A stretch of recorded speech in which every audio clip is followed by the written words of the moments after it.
एकच fallopian tube आहे, एकच गर्भनलिका आहे, मग नॅचरली प्रेग्नन्सी राहू शकते का? तर इथे छानशी एक गोष्ट आहे की निसर्गाची किमया अगाध आहे.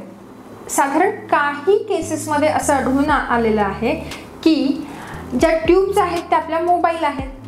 तर एका बाजूची जी ट्यूब आहे, दुसऱ्या बाजूचं जर अंडबीज वाढून फुटत असेल तर दुसऱ्या बाजूची ट्यूब त्या अंडकोशापर्यंत पोहोचून त्या अंडबीजाला कॅप्चर करण्याची क्षमता ठेवू शकते, provided tubo ovarian relationship is good आणि कुठलाही ॲडेजन्स तिथे नाही आहेत, कुठलीही सर्जरीमुळे काही चिपकलेलं नाही आहे, एंडोमेट्रियोसिस नाही आहे, फायब्रॉइड्स नाही आहेत, तर नक्कीच हे असं होऊ शकतं.